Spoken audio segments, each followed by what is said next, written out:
entonces el viernes hacemos algún problema de potasio no muy complejo, y si quieren les doy calcio, que es lo que ustedes me contaron que estaba incluido, yo no sabía, ahí en el programa de calcio es corto y más fácil. Bueno.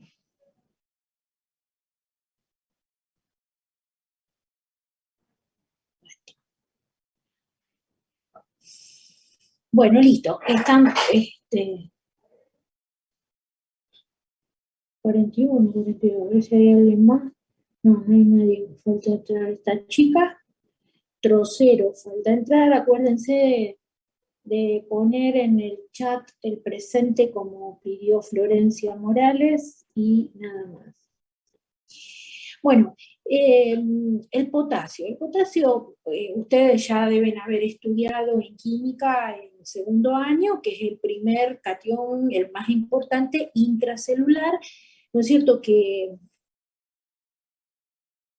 son los chats. Es uno de los cationes más importantes del intracelular y que la célula muscular es el principal reservorio. El potasio tiene que alcanzar más o menos la misma concentración que el sodio. ¿Por qué? Porque por el principio de la electroneutralidad, nosotros tenemos que tener el mismo número de cargas positivas que cargas negativas y de esa manera poder conservar esa neutralidad para que las células y todos los tejidos funcionen como corresponde. Y este catión está, como yo les conté, en el intra, y para que se mantenga en el intracelular, tiene que estar activa la bomba sodio-potasio, que depende de ATP, para mantenerlo en el intracelular y de esa manera mantener la electroneutralidad de las que yo les acabo de contar. En el extracelular hay solamente un 2 a un 5% del potasio, por eso esa cantidad de potasio que uno puede medir en el suero cuando hace los ionogramas no es la expresión del potasio corporal total, porque a su vez el potasio va a sufrir una serie de modificaciones o balance interno que va a hacer que se mueva desde el intra al extra y al revés, y entonces estas variaciones van a hacer que su concentración en el suero no sea la expresión del potasio corporal total. Y fíjense en este dibujo que el 98% del potasio están adentro de la célula, están en 150 miliequivalentes por litro, y afuera está solamente el 2%, que equivalen a los 4, entre 4.5 y 5.5, que es el potasio, 3.5 y 5.5, que es el potasio que nosotros consideramos como que es la concentración normal. Ahí estamos. El potasio tiene algunas funciones que son muy importantes, como por ejemplo la regulación del volumen y del pH intracelular, el crecimiento de las células, las funciones de muchas enzimas, la síntesis de las proteínas y del ADN, y también este potencial de reposo de las células, sobre todo de las células que son excitables, como las neuromusculares y las cardíacas, ¿no es cierto? Que eso es una de las funciones súper importantes, por eso cuando se altera su concentración, puede haber manifestaciones fatales o consecuencias fatales. Y tiene un balance interno, como yo les había dicho, y un balance externo. Cuando hablamos del balance externo, hablamos del potasio que nosotros comemos, que son más o menos 100 milimoles por día, y la excreción, que tiene que ser exactamente la misma, y el mayor porcentaje de la excreción del potasio se hace a través de la orina, y por las heces una pequeña cantidad. Y a su vez hay un balance interno del potasio, y como yo les contaba, en el LEC solamente hay 4.5 milimoles por litro, pero en el LIC están los 150 milimoles, y sobre todo están a nivel de las células musculares. ¿Estamos? Y cuando nosotros hablamos de alteraciones del potasio, hablamos de discalemias, y entonces cuando consideramos que hay una hipocalemia, estamos con menos de 3.5 miliequivalentes por litro, y una hipercalemia cuando están por encima de 5.5 miliequivalentes por litro. Y ustedes saben que para que se mantenga esta electroneutralidad existe esta bomba sodio-potasio ATPasa, que va a sacar sodio del intracelular y va a hacer que entren dos moléculas de potasio al intracelular. ¿Por qué? Porque él va a tratar de salir pasivamente, y nosotros en el intra tenemos una serie de aniones que no pueden difundir al LEC, entonces nosotros necesitamos las cargas del potasio positiva en el intracelular para que se mantenga este equilibrio, y entonces las células funcionen como corresponden. Pero hay una serie de mecanismos, de sustancias que hacen que el potasio se reduzca en el suero y tienda a entrar o a activar la bomba sodio-potasio y que meta más el potasio al intracelular, y esto nos sirve mucho a nosotros para poder hacer los tratamientos de redistribución, ¿no? ¿Y cuáles son? La insulina, los beta-2 agonistas, la alcalosis, los alfa antagonistas, y se supone que la aldosterona también genera una entrada de potasio a las células tubulares para después poderlas sacar a la luz del túbulo. Y hay otras que van a aumentar el potasio en la sangre, o sea que van a activar la bomba, pero para sacar potasio. ¿Y cuáles son? El déficit de insulina, los beta-2 antagonistas, la acidosis, los alfa-agonistas, la hipertonicidad. Acá hay alguien en la sala de espera, ¿está? La hipertonicidad, el ejercicio físico intenso y los aminoácidos que son catiónicos también van a generar una salida del potasio del intracelular al extracelular. El manejo renal del potasio, esto ya también ustedes lo conocen bien, se filtra libremente, en el proximal se reabsorben 480 milimoles, o sea que se filtran como alrededor de 900, después en el asa ascendente de Henle se vuelven a reabsorber en el asa diluyente 300 milimoles más o menos, y queda para el final esta reabsorción que se hace en los túbulos colectores y en el proximal, en el túbulo contorneado distal, la parte más distal. Entonces ahí va a hacerse el ajuste fino para terminar en lo que similar a la cantidad de potasio que nosotros consumimos, que es alrededor de 100 miliequivalentes por día.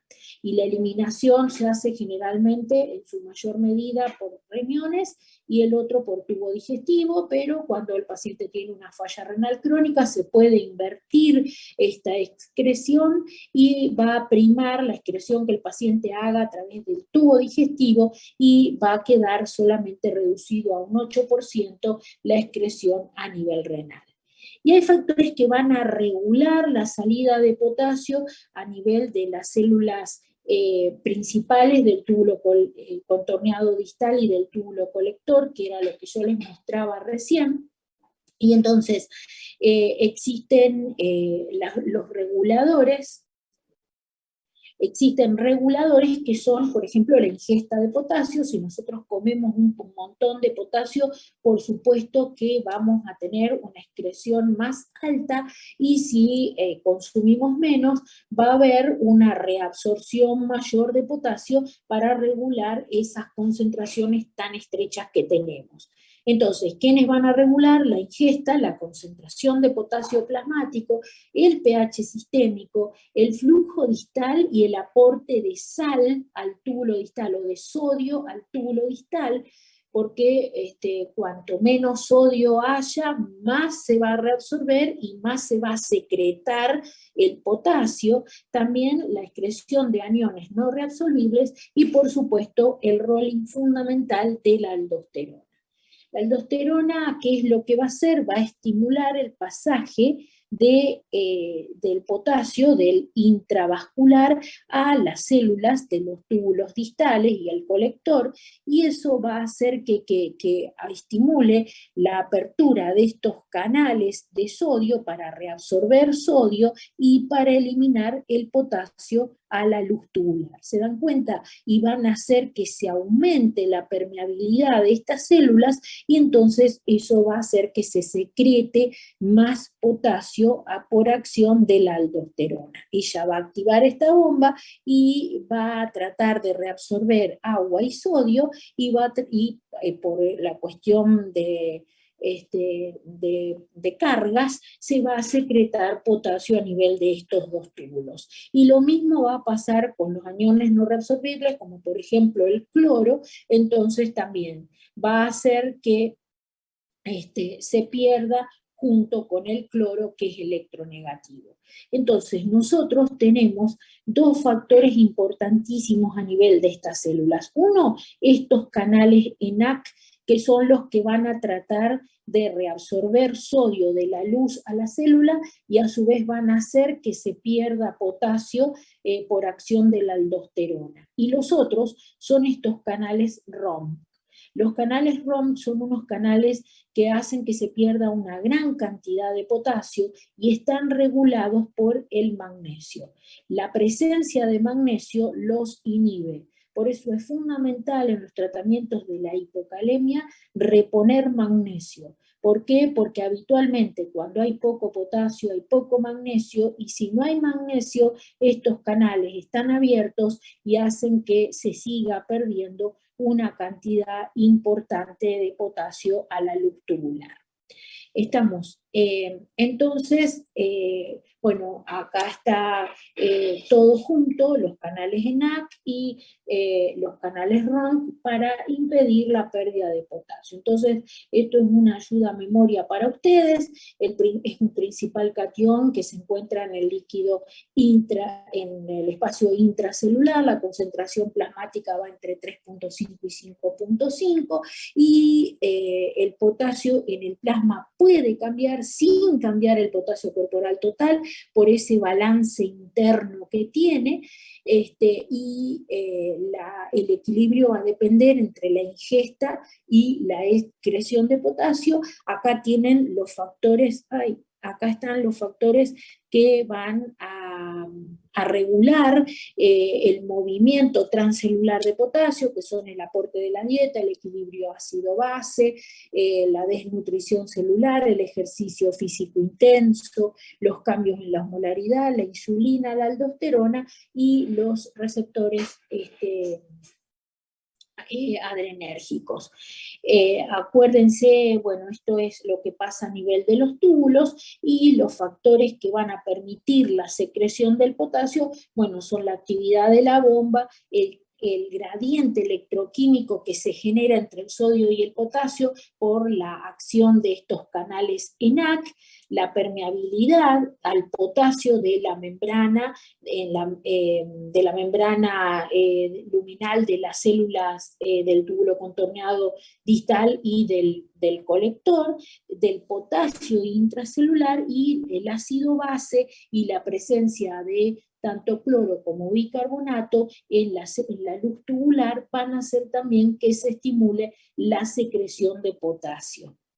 Entonces, cuando hablamos de hiperpotasemia, hablamos del aumento de la concentración por encima de 5.5 miliequivalentes por litro. ¿Y cuáles pueden ser las causas de hipercalemia? Bueno, hay unas causas que se consideran pseudohipercalemia, que es cuando tenemos sueros con una gran cantidad de células de glóbulos blancos o de glóbulos rojos, y lo dejamos mucho tiempo a esa muestra de sangre sobre una mesada. Entonces, ¿qué va a hacer? El potasio va a tender a salir de las células y va a aumentar en el líquido extracelular, o sea, en el plasma de este paciente. Lo ideal es que cuando se toma una muestra de sangre para ser analizado el ionograma, esta muestra se centrifugue y se analice rápidamente, y no que quede muchas horas en el banco, o sea, en la mesada, antes de poder analizarla.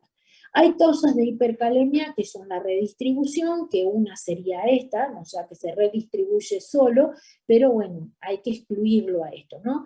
Pero, por ejemplo, que se manifieste alto en el suero, bien tomada la muestra, bien analizada la muestra, y que puede ser porque salieron moléculas al extracelular, y puede ser, por ejemplo, por hemólisis, ejercicio físico intenso, la intoxicación con los fluoruros, también los beta bloqueantes no selectivos, el hecho de que el paciente esté hiperglucémico, la parálisis periódica familiar, y la acidosis metabólica, sobre todo por ácidos inorgánicos más que por ácidos orgánicos, y bueno, y la infusión de algunos aminoácidos básicos, sobre todo en pacientes alimentados. O que aumente el ingreso, y pueden ser de causa endógena o exógena. La endógena, lo mismo que en el otro caso, la hemólisis o la lisis tumoral, por ejemplo, cuando tratan esos tumores que son tan extensos como las leucemias, los linfomas, y que se dan quimioterapias, entonces eso hace que todas estas células mueran juntas, se desintegren juntas, y entonces se libera una gran cantidad de potasio al intravascular. O el ejercicio físico intenso, o la rhabdomiólisis, por ejemplo, en pacientes que tienen traumatismos, o el sangrado gastrointestinal, porque va a reabsorber potasio de la sangre que quede estancada dentro del intestino, o también estados hipercatabólicos, como pueden ser los sépticos, también tienen hipercalemia. Y exógeno, que el paciente coma un montón de potasio, que use sustitutos de la sal. Las sales dietéticas son sales de potasio, y muchas veces los pacientes son renales crónicos e hipertensos, y usan esas sales, y entonces tienen dificultad para eliminarlo. Están comiendo potasio con la sal, o tomen hierbas medicinales, o también suplementos proteicos, como los que se usan en los casos de los fisicoculturistas, qué sé yo, que tienen esas dietas tan hiperproteicas. Bueno, si encima tienen una falla renal, les puede generar una hipercalemia.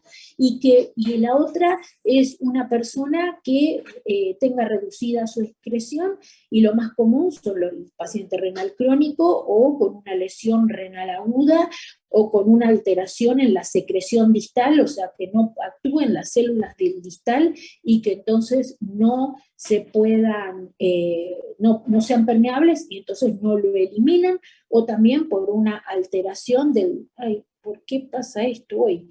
Porque haya una alteración del sistema renina-angiotensina-aldosterona, se borra. Una alteración, o sea, como por ejemplo los IECA, los AINES, la heparina, los inhibidores de la calcineurina o la espironolactona. ¿Por qué? Porque son todos antialdosterónicos, ¿se dan cuenta? Entonces, la aldosterona estimula la secreción. Si yo les doy antialdosterónicos, son pacientes que van a inhibir esa secreción de potasio. También la insuficiencia adrenal, que puede ser por VIH, citomegalovirus, o la tuberculosis, que son los Addison secundarios, o también por los bloqueos de los ENaC, los diuréticos como el amiloride, el triamterene, la pentamidina, y bueno, y otras situaciones como el síndrome de Gordon, que son tubulopatías, o un aporte muy, o sea, distal de sodio muy bajo, y entonces, ¿qué va a pasar? No va a haber ese intercambio con el sodio, como pasa en la insuficiencia cardíaca, en la insuficiencia renal, o en el paciente que sea un cirrótico. Bueno, y acá están los fármacos que pueden alterar la producción o la secreción de aldosterona, o inhibir la secreción del potasio a nivel de las células de los túbulos, o también que alteren la distribución del potasio. Estos son fármacos, me parecía interesante traérselo, porque por ahí cuando usen alguno de estos fármacos y tengan hipercalemia, y no se acuerden cuáles, revisen, porque muchas veces uno no se acuerda, y entonces le está dando alguna medicación que inhibe la secreción del potasio. ¿Cómo lo estudio? Bueno, este es uno de los gráficos más modernos, está re bueno, lo único que es más detallado y más complicado, y acá tienen el más fácil, que me parece que seguro es el que van a usar. Y entonces, cuando tengan una situación de hipercalemia, ¿no es cierto?, y ustedes descarten que el paciente no tiene una pseudohipercalemia, como que la muestra esté hemolizada, o que haya pasado un montón de horas arriba de la mesa del bioquímico, o que no tenga un montón de células como leucocitos, una leucocitosis severa, como puede ser un paciente con un trastorno, un cáncer hematológico, o una trombocitosis severa, más de 600.000 plaquetas, y que el potasio puede estar saliendo ahí adentro, ustedes lo descartan, o sea, no hay lisis, entonces tienen que ver cuál es la excreción renal de potasio.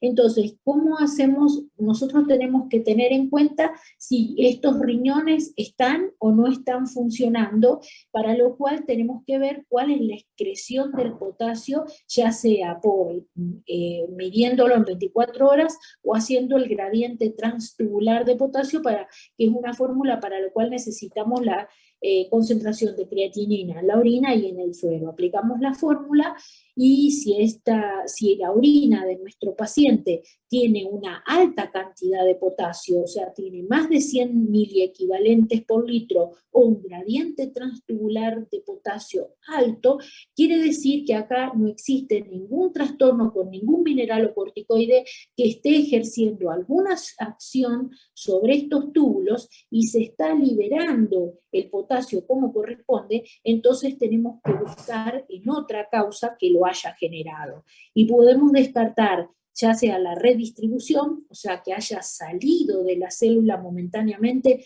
como puede pasar en una acidosis metabólica, o en una hiperglucemia, o en un paciente que esté usando betabloqueantes no selectivos, o que use succinilcolina o una parálisis periódica, o que tenga una intoxicación digitálica.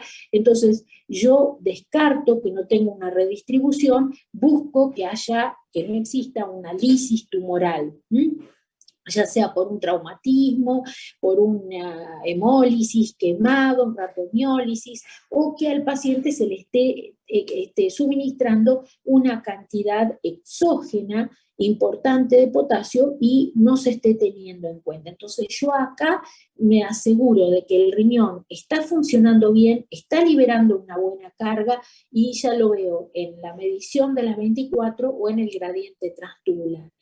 Y por el otro lado, si esta concentración de potasio en la orina me da baja, me da menos de 100 miliequivalentes 24, o un gradiente transtubular bajo, menor que 5, menor que 7, tengo que descartar que no esté en insuficiencia renal. Si tiene un filtrado glomerular bajo, entonces tengo que pensar que tiene un trastorno en la excreción del potasio porque tiene una falla renal crónica.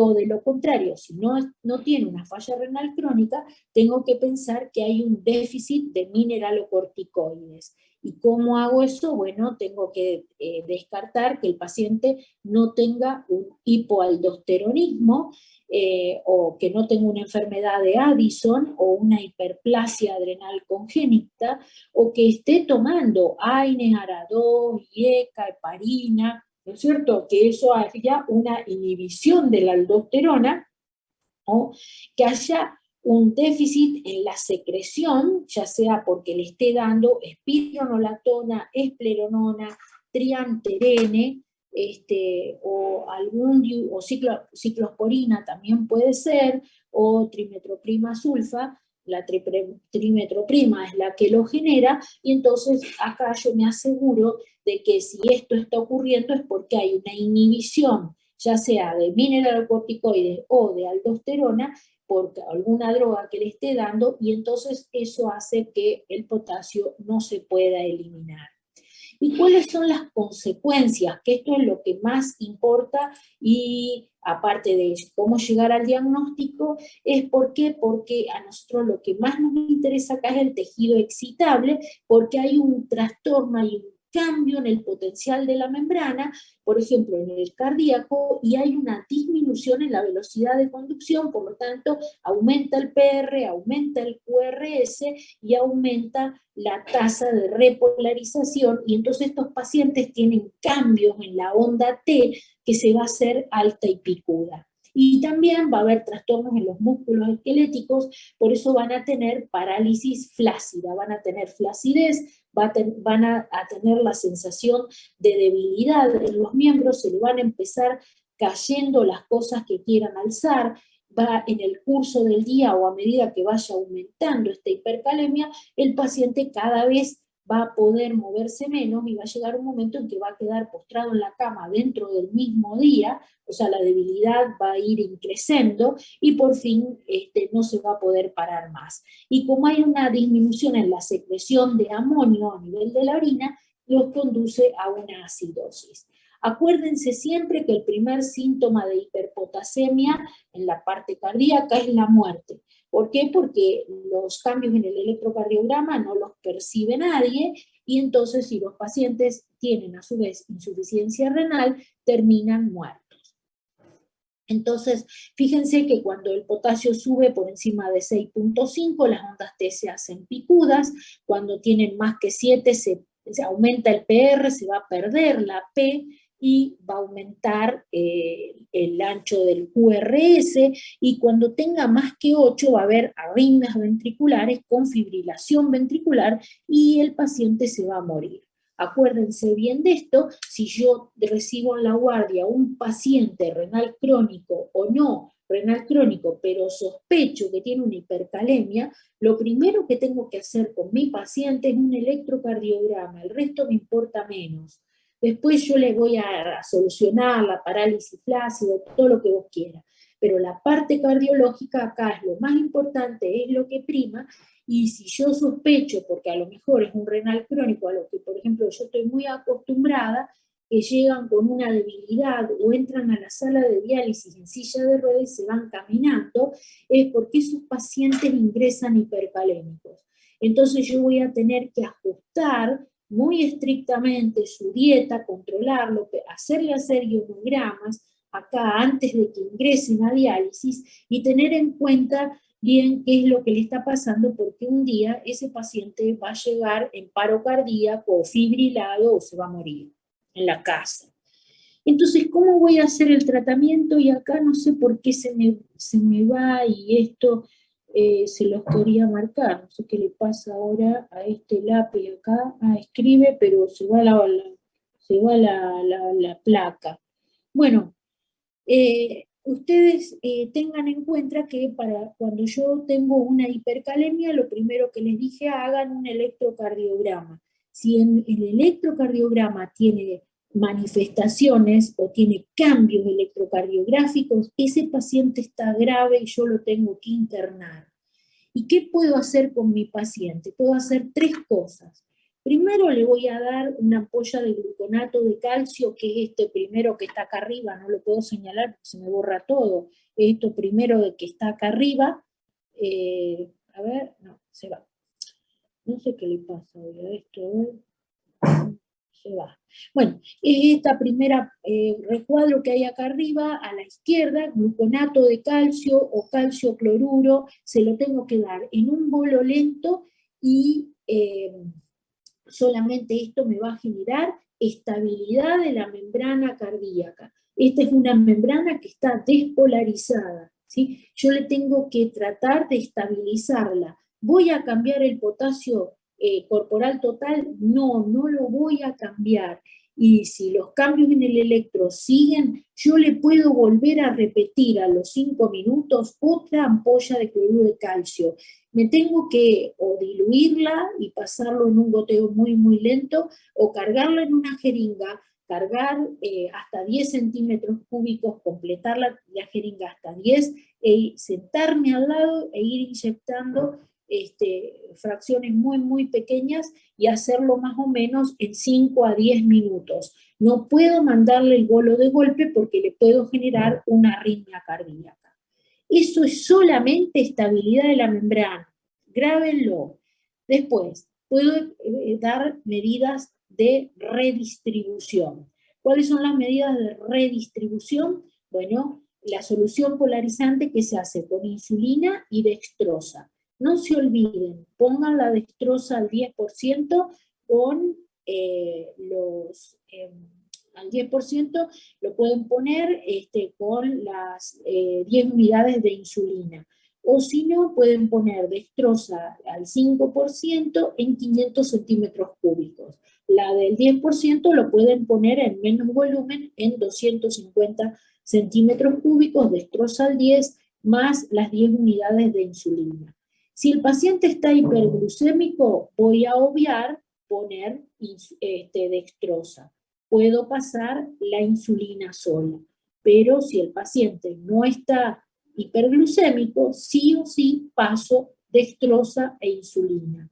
La insulina va a activar la bomba y lo va a meter adentro de la célula. ¿Cambia el potasio corporal total? No cambia, solamente lo mete por un rato adentro de la célula. Otra cosa que puedo hacer es salbutamol, nebulizarlo, ¿no es cierto? Le voy a dar betadrenérgico, entonces el paciente también activa la bomba, lo mete dentro de la célula. ¿Cambia el potasio corporal? No cambia. Y la otra es tratarle la acidosis metabólica, si es que el paciente la tiene, puedo agregarle bicarbonato de sodio, que el hecho de sacarle la acidosis va a hacer que haga lo mismo, meta el potasio en la célula para intercambiarlo con los protones, siempre y cuando el paciente orine y esté en acidosis metabólica, si no, no me conviene hacerlo.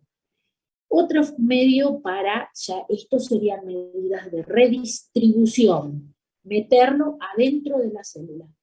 Después vienen las medidas de eliminación. Si el paciente orina, yo le puedo dar una carga de diuréticos y estimular la pérdida vía urinaria. Y si el paciente no orina, lo tengo que dializar para que elimine ese potasio que está sobrando. Yo me tengo que quedar al lado del paciente e ir haciendo controles con el electrocardiograma. Yo voy a hacer le voy a suministrar dextrosa e insulina, le puedo dar las nebulizaciones, y si está ácido el bicarbonato, y si no, no, y le voy haciendo controles. Si el paciente orina, mientras hago eso, estimulo su diuresis con diuréticos, y si no orina, mientras yo tengo en marcha todas las medidas de redistribución, llamo a alguno que venga y lo dialice y le saque y disminuya el potasio corporal total. Si el paciente no tiene manifestaciones en el electrocardiograma, yo le puedo dar otras medidas, como por ejemplo diuréticos, si es que el paciente orina, o también le puedo dar resinas de intercambio catiónico vía oral, que pueden ser el Ritcalcio o también el Partiromer, que ahora ya está en la Argentina. Acá tienen un cuadro a donde ustedes van a ver antagonismo del efecto cardíaco del potasio, gluconato de calcio, estabiliza la membrana, ¿cuánto tiempo dura? 30 a 60 minutos. Por eso no me puedo mover hasta que yo sepa que bajé el potasio corporal total.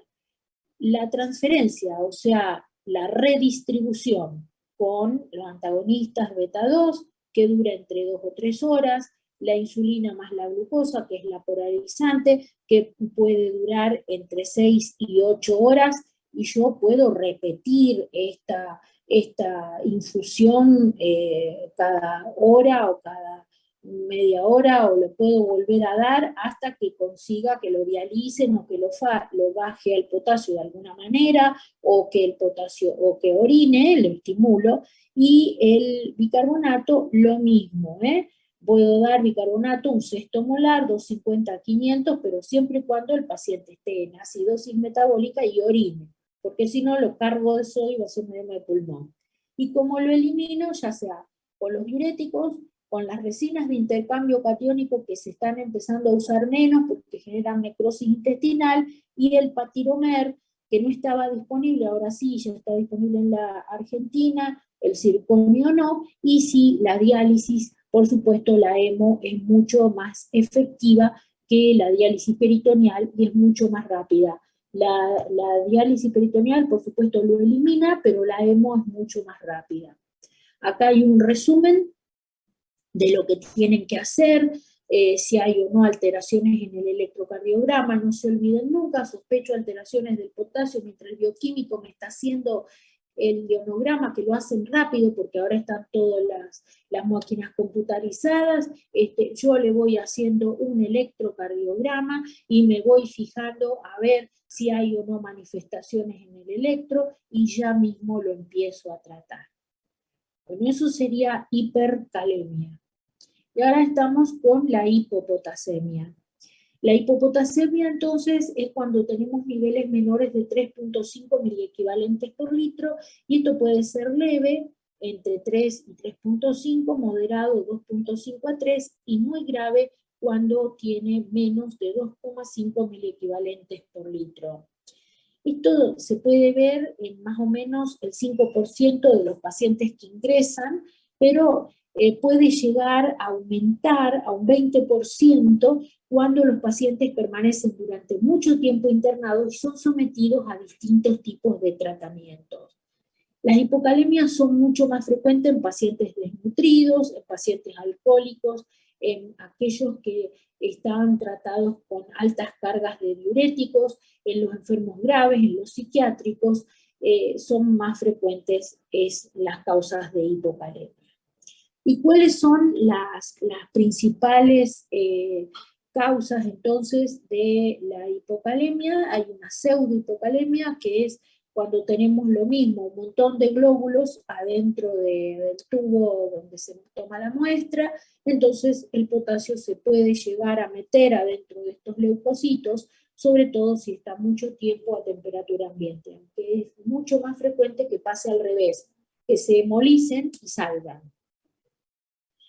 ¿Cuáles son las causas de redistribución? O sea, el potasio, ¿qué va a hacer? Se va a meter adentro de la célula y va a bajar en el suero. La insulina, la alcalosis, la estimulación beta 2, como por ejemplo un paciente que se nebuliza habitualmente porque tiene asma y se pega un susto bárbaro y tiene una descarga de adrenalina, entonces se le juntan dos situaciones de estímulo adrenérgico y entonces se le puede llegar a dar una cierta debilidad. Si yo lo mido, capaz que está hipocalémico. La parálisis periódica, la tirotoxicosis y la anemia megaloblástica son causas de redistribución. Y las pérdidas, acuérdense que pueden ser renales o extrarrenales. Las extrarrenales es cuando en la orina hay muy poquita cantidad de potasio, hay menos de 20 milimoles por litro, o también yo puedo hacer una prueba potasio-creatinina y me tiene que dar menos que 15, y entonces ahí el riñón está funcionando bien y lo está ahorrando. ¿Y quién es la principal causa? La diarrea. Aquellos pacientes que tienen esas diarreas profusas, que toman muchos laxantes, o un adenoma velloso, o sudoraciones profusas sin reposición. Y aquellos pacientes que pierden un montón de potasio, entonces el potasio en la orina me va a dar alto, y acá están las acidosis tubulares, con acidosis metabólica. Las acidosis tubulares renales son las distales y las proximales.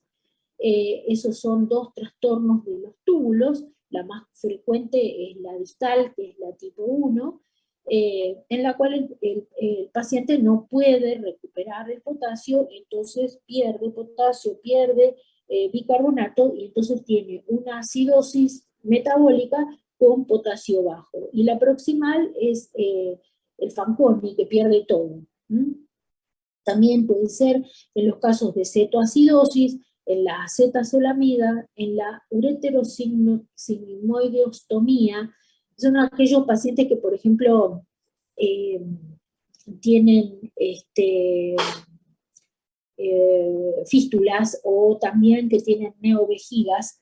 Entonces, estos pacientes, al tener neovejigas hechas con colon, absorben un montón de protones. Entonces el paciente está ácido, pero acuérdense que la vejiga está hecha con colon, sigue siendo intestino, entonces se porta como tal, entonces absorbe, y entre esas cosas absorbe un montón de ácidos, y entonces eso genera una hipocalemia. También puede pasar que no sea acidosis, sino en una alcalosis.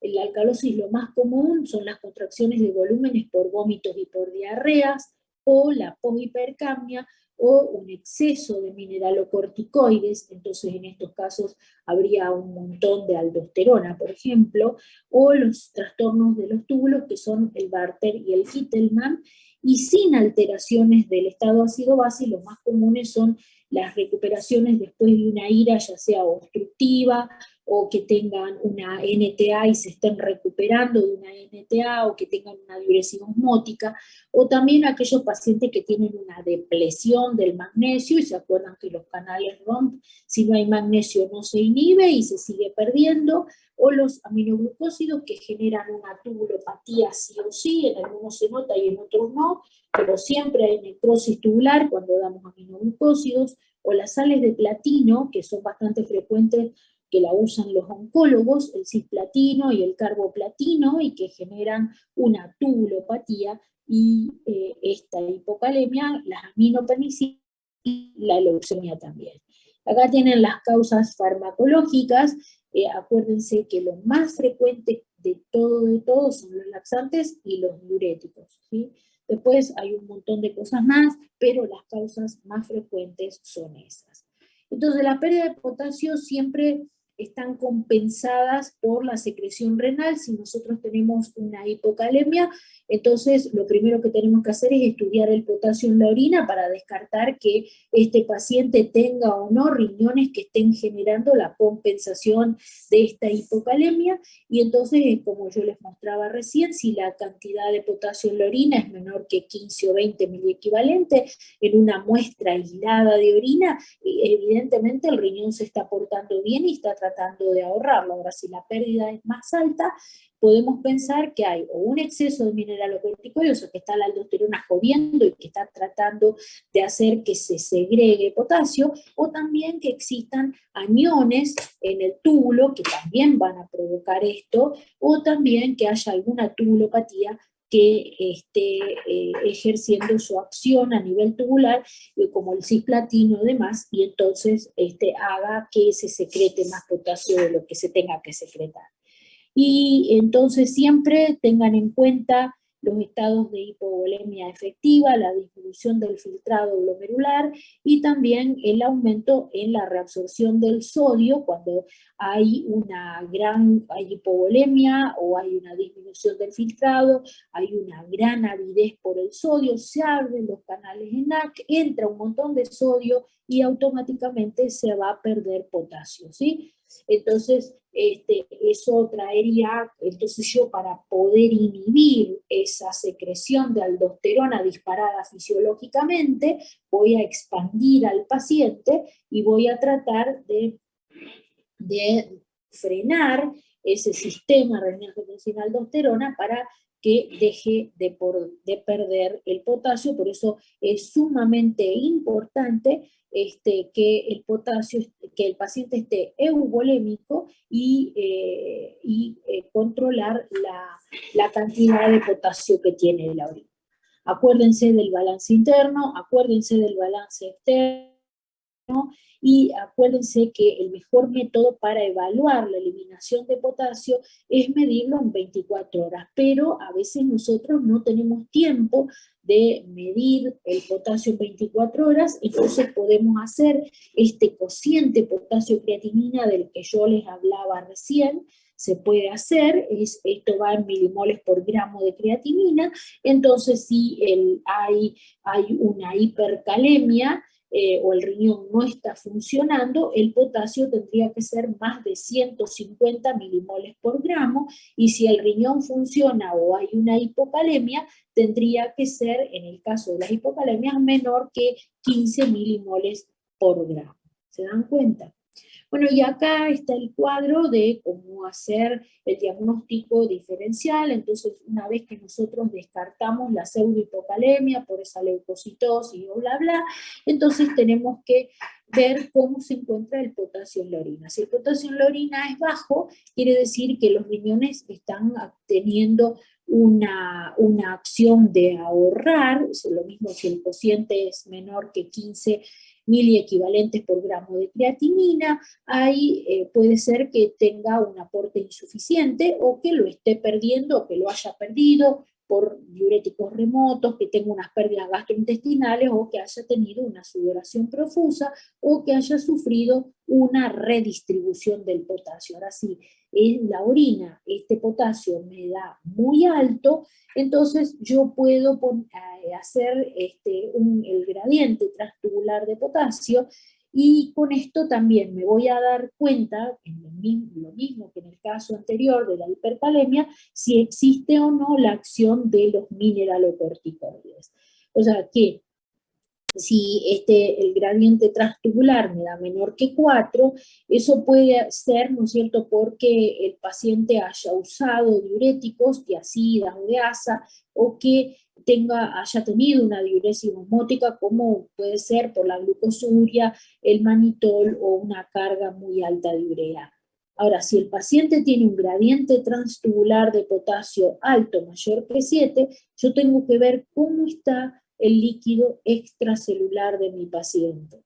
Si el líquido extracelular de mi paciente es normal, tengo que tener en cuenta si está o no está hipertenso.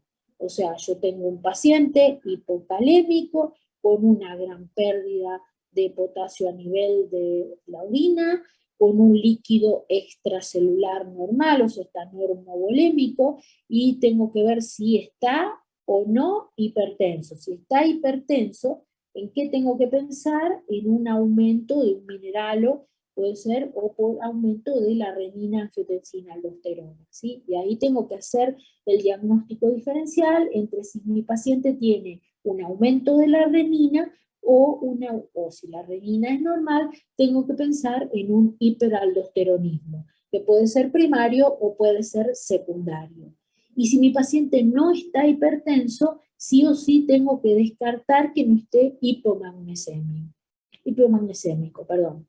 Ahora, si el paciente tiene un volumen bajo, o sea, está muy reducido, tengo que controlar cómo están los iones en la orina.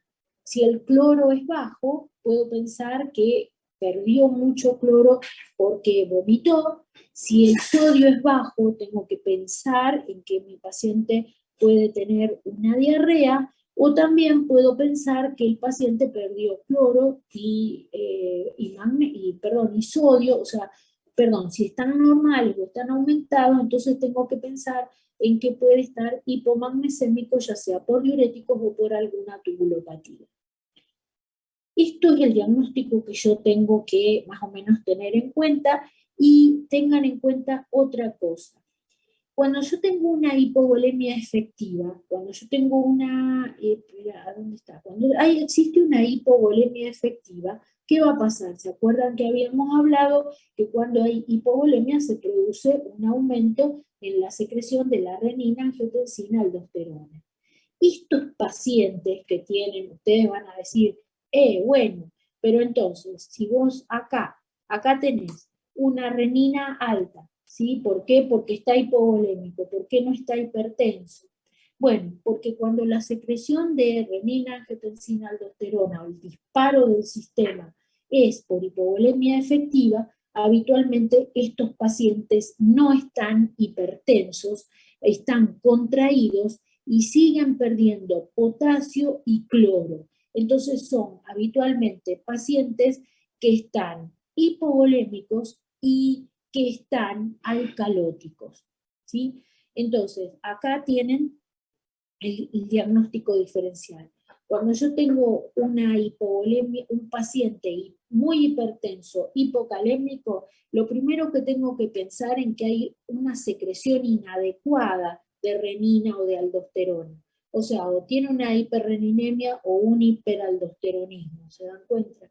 En cambio, si yo lo tengo al paciente con una contracción del volumen y una secreción fisiológica o un disparo fisiológico del sistema renina-angiotensina-aldosterona, y le mido la aldosterona, va a estar alta. Entonces, ¿por qué no está hipertenso? Porque es una secreción fisiológica esperada para compensar esta hipovolemia que tiene mi paciente. Ese aumento de la aldosterona hace que el paciente siga perdiendo potasio en el túbulo y también pierde cloro, junto con el potasio pierde cloro. Entonces, ¿Cómo hago yo el diagnóstico diferencial cuando tengo una hipovolemia arterial efectiva? Entonces, si está baja, mido el bicarbonato en el suero. Si el bicarbonato me da bajo en el suero, quiere decir que yo tengo algún trastorno tubular como una acidosis tubular renal proximal o distal.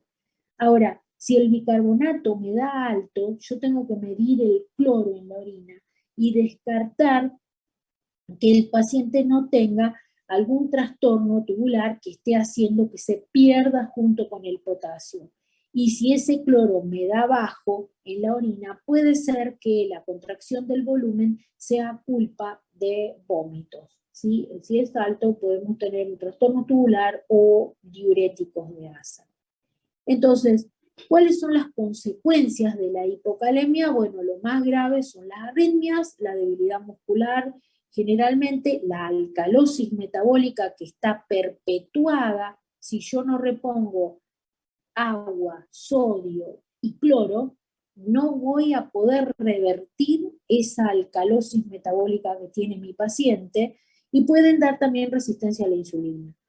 Generalmente, bueno, si son por una secreción ya sea de riñón o aldosterona ectópica o por algún tumor, van a tener hipertensión arterial. Pueden tener polidipsia, poliuria, diabetes insípida nefrogénica, y a la larga pueden llevar a una enfermedad renal.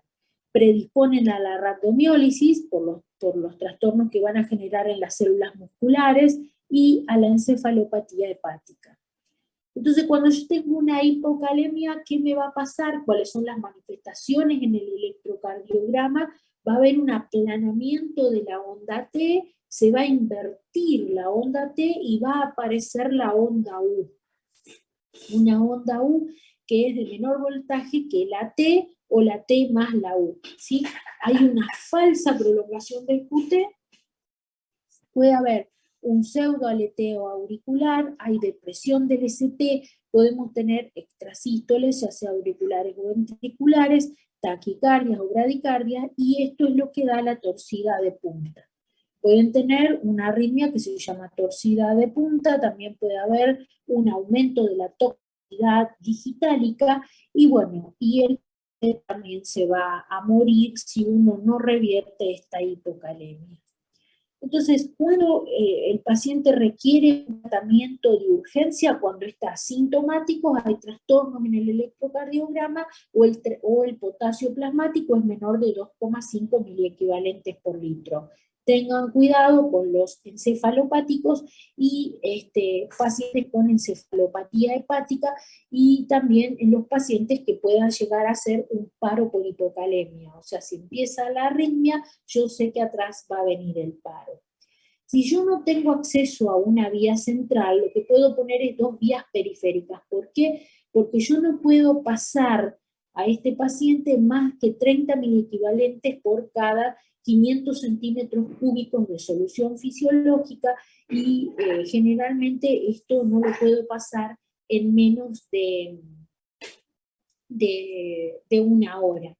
Entonces, sí o sí, yo necesito 2 vías periféricas porque no puedo poner más que 30 por cada medio litro y por hora en cada vía periférica. ¿Se dan cuenta? El potasio es muy irritante y hay que tratar, bueno, ya les termino de decir, y sí o sí pasen sulfato de magnesio, a pesar de que el magnesio sea normal, pásenle 0,5 gramos por hora para evitar que se siga perdiendo. Habitualmente nosotros pasamos 2 ampollas de cloruro de potasio en 2 horas y vamos midiendo el potasio, vamos haciendo el electrocardiograma y midiendo la fuerza muscular.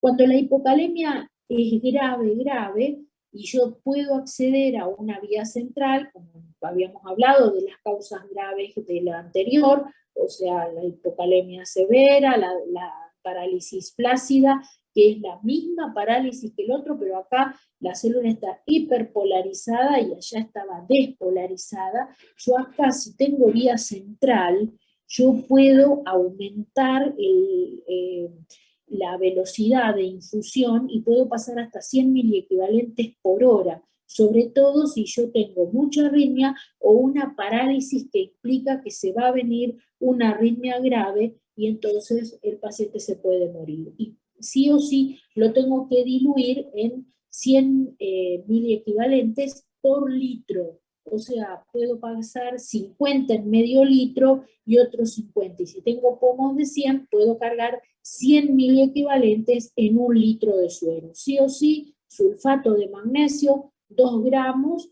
que se pasa en 30 minutos en forma endovenosa, y sí o sí, controles de potasio cada 2 horas y el monitoreo del electrocardiograma y de la fuerza muscular.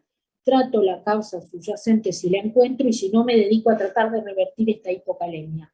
Si yo tengo un paro o es inminente que se va a venir el paro por la arritmia, porque me hace o una torcida de punta o veo que aparecen bloqueos, yo puedo pasar 20 miliequivalentes de potasio en 5 minutos con una jeringa y lo puedo repetir hasta llevarlo a 4 miliequivalentes por litro en el suero. Sí o sí, sulfato de magnesio, no se olviden nunca. 2 gramos endovenoso en 1 o 2 minutos cuando yo tengo un paro en puerta. Yo sé que se va a parar. O sea, puedo hacerlo endovenoso, por supuesto, en estas situaciones. Si no, lo puedo llegar a matar.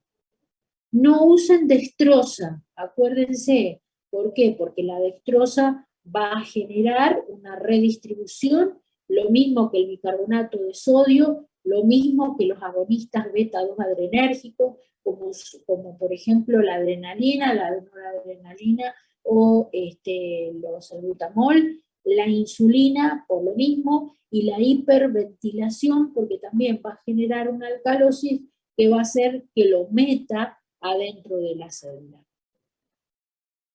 Acá tienen el algoritmo del tratamiento, cuando los criterios no son de gravedad, como en este caso acá a la derecha, o el paciente, bueno, si tiene intolerancia digestiva se lo tengo que dar por vía endovenosa, pero si no, yo se lo puedo dar en la dieta o en preparados, que viene el control K, el CAON, por vía oral, y también le puedo dar diuréticos ahorradores de potasio, como serían la espironolactona, que son antialdosterónicos. Acá está entonces, si es leve o moderada, acá está, ¿ve? El gluconato de potasio, el CAON, el control K, alimentos ricos en potasio, también les puedo dar. Y siempre yo tengo que tratar de que las vías no sean intracardíacas. Cuando yo tengo una vía central, bueno, y se terminó la presentación. Si yo llego a tener una vía central para infundir potasio, acuérdense que yo puedo, tratar de que no sea intraauricular. ¿Saben? Porque generalmente cuando uno pone las vías, las pone y no tiene mucho control de dónde está. Uno hace las punciones en yugular y entra con el catéter y a veces no sabe hasta dónde entró. Lo ideal es que no sea intracardíaca porque son más arritmógenas. Y también descarten que el paciente no tenga con digital, porque eso también va a generar una intoxicación digitálica y mucha más arritmia también. Bueno, llegamos al final del potasio. No sé si me quieren preguntar algo.